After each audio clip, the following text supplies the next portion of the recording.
therapists. So can you kind of explain to me the rationale behind that? Thank you.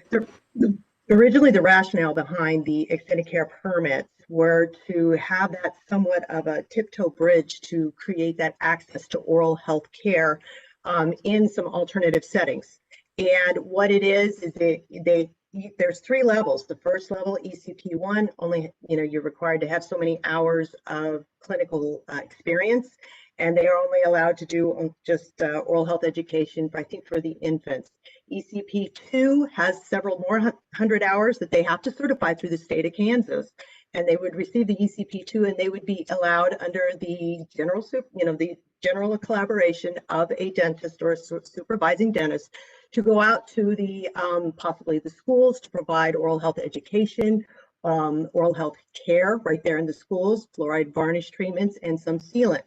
Now, the ECP3 is the next level, and we are only limited, and as an EC3P myself, we are only limited to do so much for those residents. We do have a 6-month training modules that is given by the UMKC School of Dental Hygiene, and we have 6 months of training in those modules for didactics, and then we have a weekend of providing hands-on practical skills while we are able to provide just that next step more.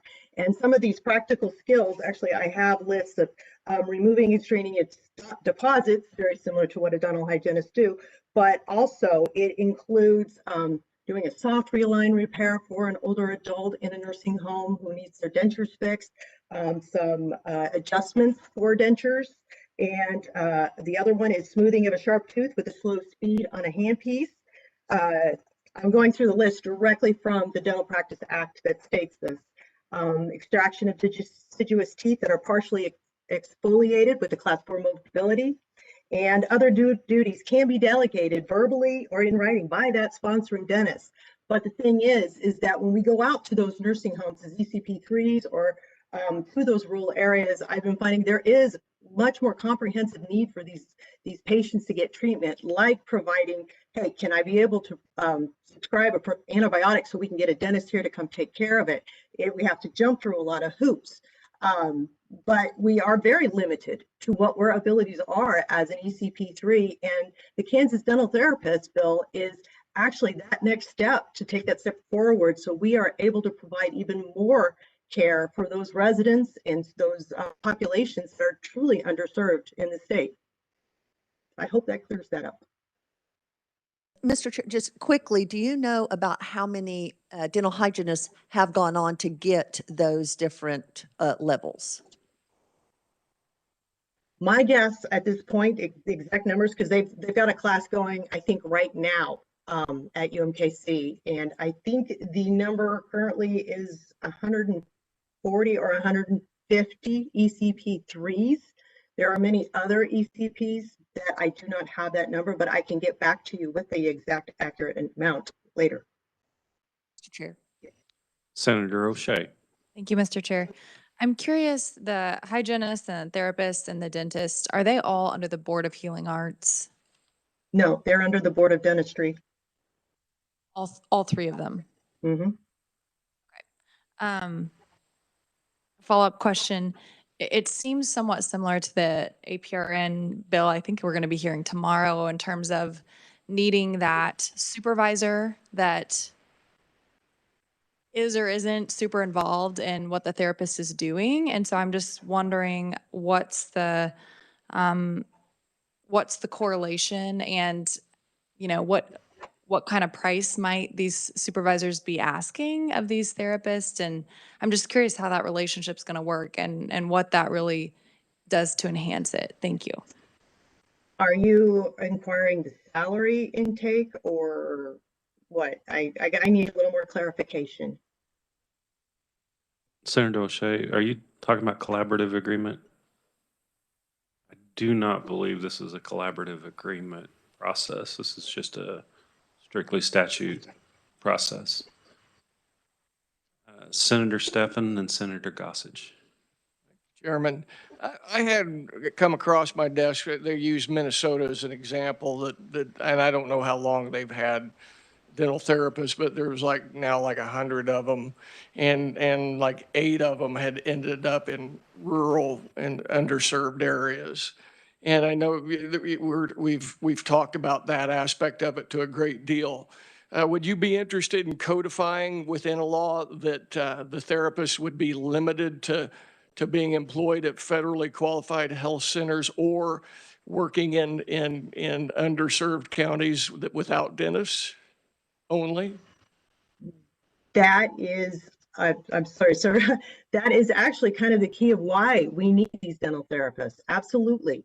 Federally qualified health care centers can be a starting point of where we can bridge that access to care issues in those rural communities. Is that a yes? Yes, I'm sorry, sir. Senator Gossage. Thank you, Mr. Chair. Thank you, Julie. Follow-up question to that.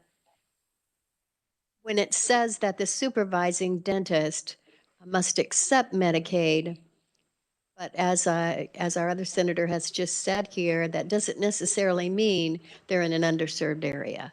Could have a dentist in a very affluent area that accepts Medicaid, but may have only 2 Medicaid patients, so he could have a dental therapist, correct? That would be my understanding. Travis, I think you could probably clarify with that a little bit better than I can at Okay. this moment. Thank you. Senator Holscher. Thank you, Mr. Chair. I just have a question as far as pricing of procedures. Is the pricing level the same for a patient if it's a dentist versus a dental therapist? Or is there a difference as far as what the patient would then be paying, depending upon who's performing it? That's a really good question. And at this stage of the game, that's almost way too over my head when it comes to pricing and dental CDT codes. I'm going to pass that on to Travis if he's got a little bit more insight on it. Just getting this legislation is going to be the first step. Mr. Chairman, briefly, I'd probably yield and allow the Dental Association an opportunity to answer that if they choose, if that's right. Thank you, Travis, and thank you, conferees. Senator Thompson will be our last question, and we'll move on to opponents. Thank you, Mr. Chair. With regard to insurance, I'm assuming that they would be required to carry the same type of liability insurance as a dentist, considering they're performing some of the same procedures, correct? Yes, sir. Actually, dental hygienists currently carry liability insurance to practice now. And some have independent liability insurances. Some practices actually offer that to their dental hygienists. As for dental therapists, it would probably be very comparable to what the other states who already have dental therapists in place. That's where that liability coverage would probably mirror. I could follow one very quick question. So having that and having all these additional licensing fees, is that a barrier to entry for people into the dental therapy group? In other words, moving up from a hygienist to a dental therapist? It is an investment in this step for bridging that access to care and being able to provide the care that we would like to provide for our community. It is an investment. It's very similar to investing in our licensures that we have to maintain. It's also an investment to be able to maintain our continuing education credits that we are all required as licensed professionals to maintain as well. Of course, it'll be an investment, but this is something that needs to happen, and it's time. Thank you, Mr. Chair. Thank you. Committee members, we do not have any neutral testimony today, so we will now move on to opponents. First up, we have Kevin Robertson. He's the Executive Director for the Kansas Dental Association. Kevin, welcome to the committee. Thank you, Mr. Chairman. I am Kevin Robertson, Executive Director of the Kansas Dental Association. It's certainly an honor to be here before you today to discuss the Kansas Dental Association's position on Senate Bill 129. And let me assure the committee that the KDA is strongly opposed to Senate Bill 129. Dental therapists have not improved access to dental care anywhere it has been enacted, and it has not saved taxpayer dollars. And the number of dentists in the state of Kansas is increasing dramatically, and we believe those are the ways that we will increase access to care throughout our entire state. There are many challenges that Kansans face with regard to seeking a dentist, whether that is the cost of that dental care and whether or not they have insurance. We've talked about that before with the a couple weeks ago. Fear, or maybe even the belief that they don't need care. The Kansas Mission of Mercy, which is our free dental clinic that we hold annually, we've treated over 30,000 people, and we do exit survey those individuals. And what we have found over the years is that less than 3% of KMOM patients say that they went to the clinic because they couldn't find a dentist in their general area. 87% say they have issues with paying, if they didn't have insurance or they couldn't afford the care, didn't believe they could afford the care, and 8% said they just didn't think they needed the care in the first place. The creation of a dental therapist does not address these barriers. To this point, Minnesota approved dental therapy back in 2009. That's the longest standing dental therapy program in the 48 states. It's kind of what we're talking about here today. And as mentioned earlier, only 8 of 99 dental therapists were practicing in census-designated rural areas in 2020. The state has seen no reduction in the number of emergency room visits. And back in 2017, the federal government issued a warning to Minnesota that not enough children on Medicaid were receiving dental care. Patients treated by dental therapists save no money, whether or not you receive a filling from a dentist or a dental therapist. That is in the code of dental terminology. That's this book, actually, it's 21 book. So that code is the same for a tooth filling, and the reimbursement rate's going to be the same, whether that's out of pocket or through a third-party payer, Medicaid, or an insurance company. The few states that have adopted therapy programs actually cost taxpayers more money. In Vermont, they received a federal grant of $400,000. They've applied for $1.6 million. So that's costing all of us money for their program. And again, the number of dentists in the state of Kansas over the last 10 years exceeds the population growth in the state by 4 times. 14% in growth in the number of dentists versus only 3.4% in the number of population. And let me say that I did get a hold of SkyGen USA. That's the CanCare dental subcontractor. They've told me that in the last 3 years, the number of dentists that are in their network has gone up from 411 to 496 dentists. So we're seeing increases in the number of dentists throughout the state in all areas, and we believe that that is the way to move forward with increasing access in our state. Kevin, thank you for your testimony. And committee members, again, we will hold questions until all opponents have had an opportunity to present. Next up, we have Dr. Alan Rivas. He is the KDA president, and he is from Atchison, Kansas. Welcome to the committee, Alan. Dr. Allen. Thank you, Senator Hildebrand. To you and all the committee members, I welcome the opportunity to testify on this bill. I practice general dentistry in Atchison, Kansas. I represent Kansas dentists and myself in strongly opposing this bill. I've been practicing for 37 years. I've been a Medicaid provider for adults and children the entire time. I helped start a safety net clinic, which is now an FQHC. I've done volunteer service there, and I'm on the board there. So we took it on locally to meet the needs that we need to take care of the people with Medicaid and low income.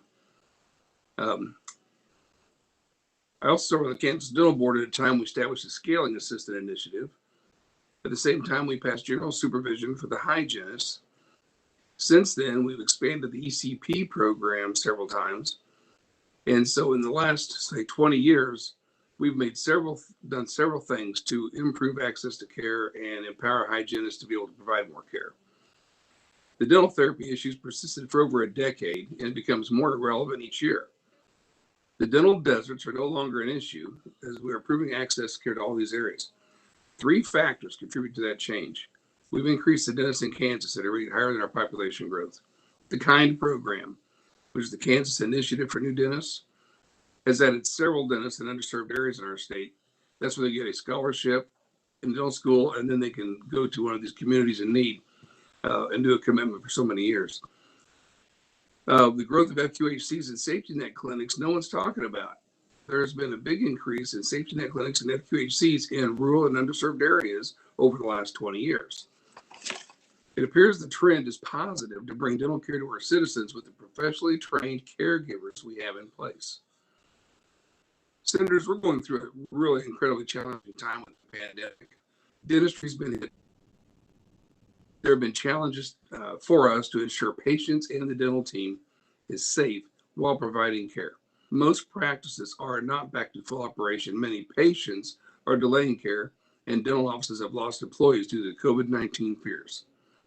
These are real concerns, and all dentists are focused on how to safely practice their profession. The concept of a dental therapist is not a good idea to start with, but to introduce this shift in treatment during all the other challenges is a poor idea. It's not fair to the patients, it's not fair to our team, and it wouldn't be fair to the dental therapists. The overwhelming concerns dentists expressed to me is patient safety and the training of the dental therapist. As you know, from your own personal experience about dentistry, all you know is what you had to deal with. If you had pretty good checkups, if you had pretty good health, you wouldn't have as big an understanding of some of the complexities we deal with. Today's patients are more complex than ever. We deal with behavioral and mental issues often, medical conditions, medications, and the interactions they have with the medications we use are increasingly complicated. Today's dental practices have far more complicated equipment, materials, and technology than ever before. So we need to understand the training of the providers. The dental hygienist is trained in preventative care and to help with patient histories and help assess the patient. The dental therapist, to take them and put them in dental therapy role, they're going to be operating equipment that they're not trained with. There's many potential mistakes that can happen. They don't deal with high-speed hand pieces. They don't use lasers. There's a lot of technology that they do not use. So it's a big jump, and it's something we need to be very cautious about. One of the talking points I've heard about this issue is the dental therapist and APRN, or advanced practice registered nurse, are virtually the same approach to mid-level provider. One's in medicine, one's in dentistry. This view shows they need to learn more about these roles. When a nurse becomes an APRN, they'll still be in a nursing role with more responsibilities as a nurse. Basically, she's going to stay in her alley, maybe more specialized in nursing. For the nurse, they already have this training and knowledge.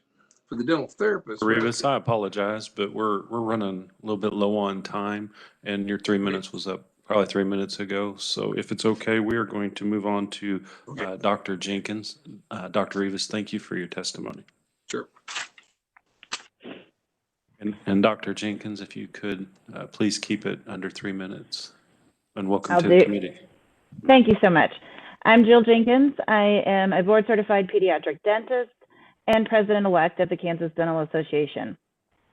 It's my professional opinion, after 15 years as a practicing pediatric dentist, that establishing a mid-level service provider or dental therapist would create a tiered system of healthcare in the state, inevitably leading to substandard care, especially for the most vulnerable of the population, our children.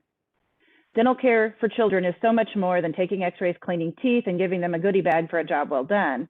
Treating children with the procedures recommended in Senate Bill 129 requires 4 years of training in dental school, and for me, an additional 2 years of pediatric specialty training to attain the knowledge, experience, and skills needed to competently and safely treat these patients. A parent relies on their state board and legislators to determine what is an optimally safe environment for them to seek dental care for their children. The relationships I have established with children and their families over the years requires a team effort to build, but ultimately, parents put their trust in me, the dentist, to safely treat their child's dental needs. If given the opportunity for your child, would you choose a dentist with countless experiences through 4 years of dental school and beyond, or would you feel good about walking into a dental clinic that utilizes a dental therapist to treat your child instead? What if, like a lot of the population, you didn't know the difference or simply couldn't afford to take your child anywhere besides a county clinic that only employs a dental therapist instead of a trained dentist? And what if the therapist was placing a space maintainer? It's in their recommended unsupervised procedures, along with numbing shots and nitrous oxide sedation. And that child became combative and scared. It's what they do. And the child started flailing their arms and trying to move away from the therapist and began choking on the metal space maintainer. Or the dental therapist is attempting to do a filling in this chaotic environment with an uncooperative child with drills running up to 400,000 RPMs. When a child is injured in this environment, who will be responsible? I had the privilege of starting out my dental career practicing in Gove and Trego counties for over 3 years. After a few months, it was obvious that treating children was my true calling in dentistry. It was not uncommon for parents to drive west from Hutchinson and east from Goodland for their children's dental care. I questioned a lot of them over the years about how inconvenient it must be for them to travel to see me so many miles. The responses varied from, we plan our visits around the sale barn on Wednesdays anyway, to we drive straight up here from Hayes to do our monthly trip to Walmart, and it saves us a trip to Kansas City, so thanks for being here. After I completed my 2-year pediatric residency, I even had families come up to Kansas City for years for their children's dental care. It is up to us to make decisions to protect the public. Dental therapists are not the answer to providing care to the underserved children of our state. All parents deserve to trust that a true dentist is caring for their child, regardless of their socioeconomic status or type of insurance they hold. Instead of developing a new costly system to train underqualified dental professionals, why don't we develop systems to encourage dentists already licensed to provide access to these dental deserts and safely care for the most precious resource our state has for the future, its children? Thank you. Dr. Jenkins, thank you for your testimony. Dr. Matt Standridge, welcome to the committee, and if you could keep your testimony for under 3 minutes, that would be great. Thank you. Thank you very much for having me. I am both honored to represent myself and my colleagues and patients as well. I did offer written testimony where I dive in deeper into these subjects. I will overview to keep within those 3 minutes. The topic of access to care is very important to me. I have daily experience with the issue because I practice in a quote underserved area. I've also started my profession in working in FQHCs, and then my first clinic my first practice that I started privately, I was a recipient of the KIND grant that was mentioned earlier, and I accepted Medicaid in my private office. So I've had a unique spectrum of experience in all of these different areas. Allow me to switch gears and talk about definitions a bit. Most services that we treat with dental disease, especially around the issue of cavities, are both surgical and irreversible. That means you are cutting away or removing a body part, and that body part isn't coming back. It takes years of training to do this and do it well. That's the difference between our general medicine counterparts. Doctors have nurse practitioners and physician's assistants, but they're not a surgical driven model like a lot of dentistry is. There's a reason no non-doctor surgeons exist in the medical world. It would be a level of substandard care, and why would we want that same substandard care for the citizens of Kansas? Next, if we look at states, as mentioned earlier, that have already implemented therapists, they have not made any appreciable measures of improvement whatsoever. These people don't come to dental deserts like where I practice in. They go to urban and populated areas, and they also have not shown to curb rates of disease. My biggest soapbox is that the vast majority of dental issues are indeed 100% preventable. And it comes through, and the only way that we're going to curb that is through education and prevention outreach. Take a standard child age breakfast consisting of cereal, milk, and orange juice. That all breaks down to sugar in the mouth. That is a perfect cavity causing meal. And I find it interesting that the Kellogg Foundation, a wide supporter of the therapist model, is the same Kellogg's that sells sugary cavity causing cereals geared toward children.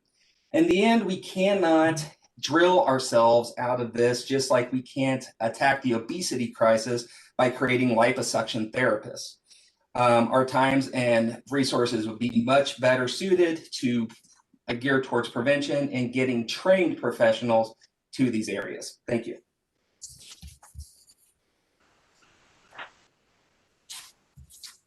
Thank you, Dr. Standridge. If I can how to push my button on my mic, I would be a little bit more vocal out here. Dr. Coe or Lynn Scott, welcome to the committee. And if you could keep your testimony for under 3 minutes, that'd be appreciated. Thank you.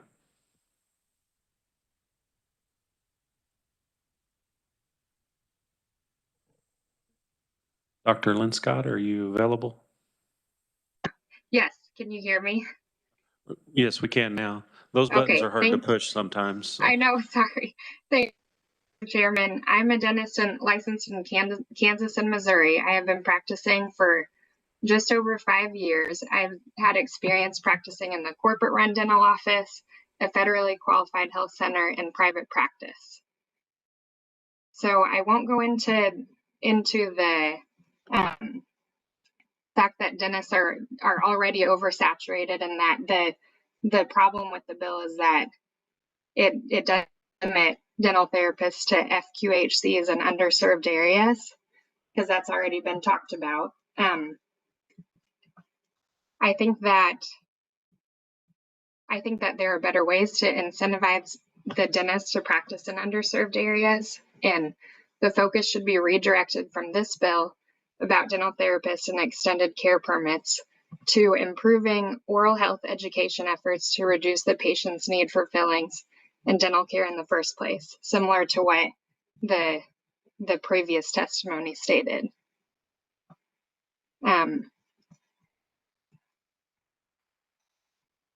In my practice of dentistry, I'm frustrated by the lack of health and dietary and oral knowledge by the general public. If we would focus efforts on improving oral health and education, I think Kansans would have improved oral health and overall less dental disease and need for fillings and extractions, and overall improved health. I think from kindergarten on, students in public schools should be exposed to curriculum about oral health and hygiene. Rather than passing this bill, the government should focus on working with dentists, doctors, and educators to develop this curriculum. For example, we should tell kindergartners about sugar bugs and how they should brush their teeth, floss, and avoid eating or drinking sugary things like soda pop, candy, and chips so the sugar bugs don't make their teeth go bad. And explain to fifth graders a more complicated explanation and tell them how much sugar is in soda and how it can affect your blood sugar and also lead to cavities. And possibly give kids disclosing tablets to show them where they need to brush better and explain and practice flossing techniques. Could teachers present this curriculum? Could oral health advocates be paid to present this information? Could substitute teachers be trained to present this health information when they sub? Those are a few ideas. In my practice at the federally qualified health center, I was also frustrated at how many patients did not show up to their appointments. Can you hear me? Yeah, Sorry, doctor. I it cut apologize, out. but our time is really short and we're over at 3 minutes. So we need to move on to the last conference. Okay. But we do appreciate you, your testimony. And next up, committee members, we have Alexandria Blasi. She's the Executive Secretary for the Kansas Board of Pharmacy. Alexandra, welcome to the committee. Thank you, Mr. Chair. I will do my best to be brief. You have my testimony. The Board of Pharmacy does not generally pop up on dentistry bills. However, Senate Bill 129 presents some concerns to the board, specifically in one very clear subsection, and that occurs on page 3, line 37 in subsection D17. And essentially what you have in that section is an allowance for dental therapists to dispense and administer by the topical or oral route any non-narcotic analgesics, anti-inflammatories, and antibiotic medications as prescribed by a licensed healthcare provider.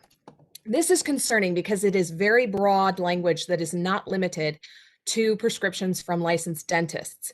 The definition of a licensed healthcare provider includes any prescriber in the state of Kansas, and would allow dental therapists to fill any prescription, regardless of whether it was related to the dental care.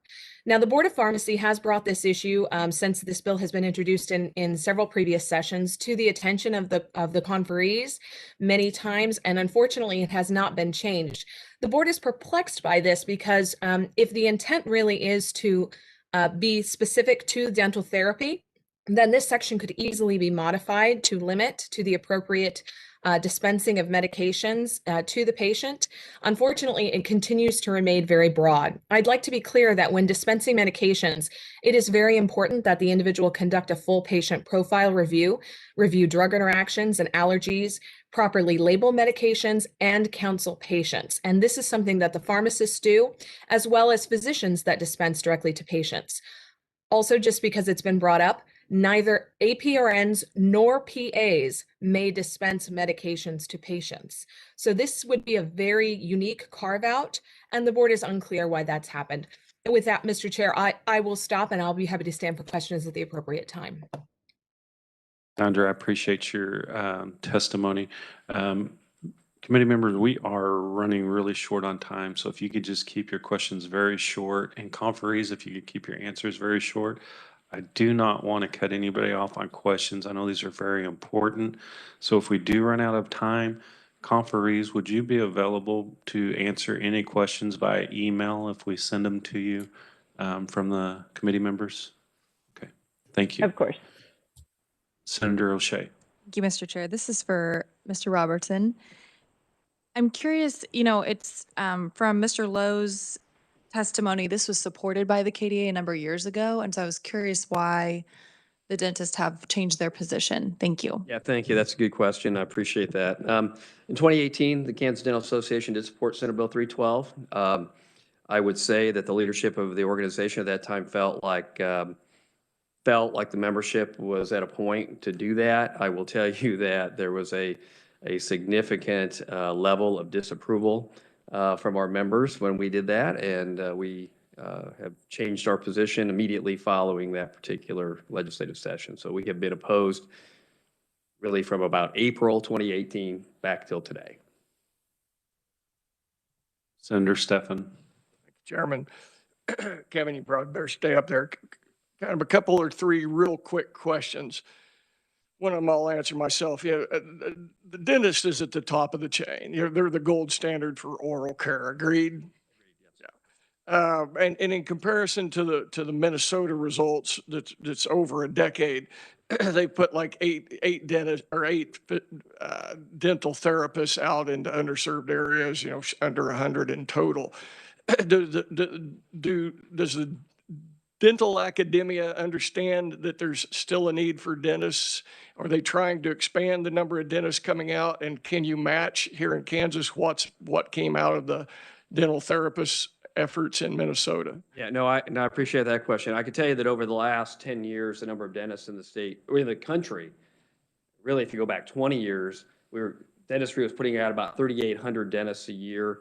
In 2020, 6,300 dentists graduated from the schools of dentistry. Just in our area alone, Missouri school in Kirkland, Missouri, started up in 2017, graduated their first class.